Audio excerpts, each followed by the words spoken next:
প্রতি বছরের মতো এবারও অনুষ্ঠিত হতে যাচ্ছে জনপ্রিয় ইসলামিক রিয়েলিটি শো পিএইচপি কুরআনের আলো। ফাইনাল এডিশনের জন্য সারা দেশ থেকে ৫৫০ প্রতিযোগীর মধ্যে বাছাই করা হয়েছে সেরা ৩০ জনকে। স্বাভাবিক প্রতিযোগের পাশাপাশি অংশ নিয়েছেন দৃষ্টিহীন হাফেজরাও, যা এই প্রতিযোগিতাকে করেছে আরও অনুপ্রেরণামূলক। এটি সম্প্রচার হবে জনপ্রিয় টেলিভিশন এনটিভিতে। আরও জানাচ্ছেন সালাউদ্দিন কাদের।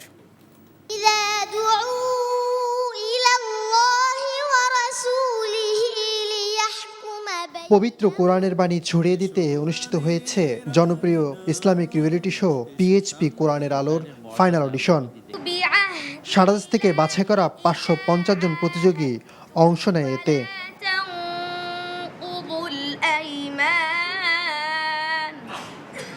তীব্র প্রতিযোগিতার পর এখান থেকে সেরা ৩০ জনকে বাছাই করা হয়েছে, যারা অংশ নেবে টেলিভিশন রাউন্ডে। বিচারকদের মতে এবারের অংশগ্রহণকারীদের তিলাওয়াতে এসেছে নতুন মাত্রা। গত বছরের থেকে এই বছরের তেলাওয়াতের মান অনেক উন্নত হয়েছে, আলহামদুলিল্লাহ। আমি আশা করব আমরা প্রত্যেকে যেন এই ধারাবাহিকতা আমরা ধরে রাখতে পারি। স্বাভাবিক প্রতিযোগীদের পাশাপাশি অংশ নিয়েছে দৃষ্টিহীন হাফেজরাও, যা এই প্রতিযোগিতাকে করেছে আরও অনুপ্রেরণামূলক। আমাদের শতে শতে প্রতিবন্ধী ছেলে এসেছে, যারা স্বাভাবিকভাবে কথা বলতে পারে না।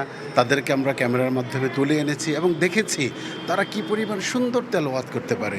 আমরা দেখেছি তারা কি পরিমাণ হৃদয় নিংড়ানো তেলাওয়াতের মাধ্যমে মানুষের মন জয় করতে পারে। প্রতিযোগীদের বিচার কার্যক্রমে স্বচ্ছতা নিশ্চিত করতে দেশের সেরা আলেমদেরকে অন্তর্ভুক্ত করা হয়েছে। সমস্ত জেলাগুলি থেকে আমরা বাছাই করে স্কার্ট দিয়ে আজকে ঢাকায় এই চূড়ান্ত সেরা ৩০ বাছাইয়ের এই অনুষ্ঠানের মধ্যে এদের তেলাওয়াত শুনে আমরা মুগ্ধ হয়ে গেছি এবং দক্ষ অভিজ্ঞ বিচারক মণ্ডলী তারাও আজকে তাদের তেলাওয়াত শুনে অবাক হয়ে শুকরিয়া আদায় করছে মহান আল্লাহ তাআলার।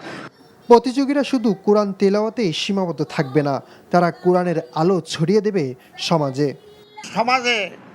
তোমরা সকলেই সমাজ যেন তোমাকে দেখে এবং তোমাদেরকে দেখে যেন উপলব্ধি করতে পারে ইসলাম সত্যিকারী ন্যায়নীতি এবং ইসলাম সত্যিকারী একটি সত্য ধর্ম বলে সকলেই ধর্মীয় এবং বিধর্মীয় তারাও যেন এই উপলব্ধি করতে পারে।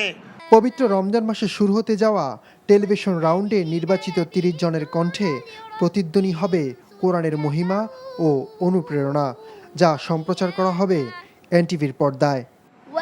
সালাউদ্দিন কাদের, এনটিভি নিউজ, ঢাকা।